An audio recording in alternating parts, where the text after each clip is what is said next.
Narito po News TV Quick Response Team ngayon sa Barrio Ugong, Valenzuela kung saan kanina nga po ay isang trahedya nangyari sa isa sa mga pagawaan dito na may sumabog po sa isang pagawaan ng gulong o yung mga nagre-recap ng gulong dito po sa Barrio Ugong, Valenzuela. Dahilan para mamatay ang isa sa mga trabador. Dalawa naman ang nasugatan. Nagkalasug-lasug daw ang katawan ng biktima at dalawa nga po sa kanyang mga kasamaan ang ngayon ay nasa ospital. Narito po report ni Chino Gaston.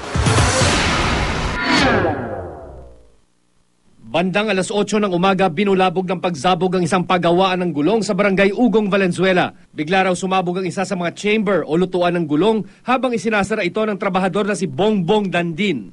Parang bomba na sumabog. Tapos yun nga, pagpunta namin dito, hindi kayo makapasok agad dahil malikabok, madilim, kasi pinapatay ko lahat yung ilaw eh. Dead on the spot si Dandin. Naulila niya ang kanyang asawa at 3 anak. Kanina yung sabi ko bakit wala pa siya. Nangamoy pang sunog. Sabi ko yung CR lang mabaho. Sabi ko hindi pa siya umuwi. Kasi pag 9 umuwi yun. Pag break time.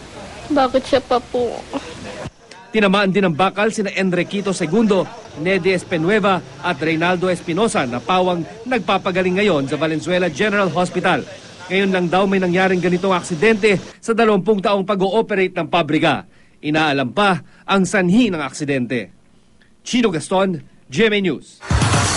At kanina nga po inaabutan ng News TV Quick Response Team ang patuloy na isinasagawang investigasyon at pangangalap ng ebidensya ng Valenzuela Police.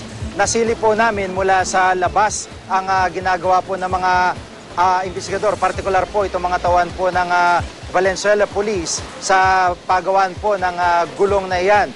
Bagamat hindi po pinayagan na makapasok ang GMA News at tumanggi rin po magbigay ng pahayag yung mga natitirang tao sa loob ng pabrika, kabilang na po yung kanilang gwardya. Hanggang sa mga sandaling ito po ay wala pa rin pahayag yung may-ari ng naturang pabrika.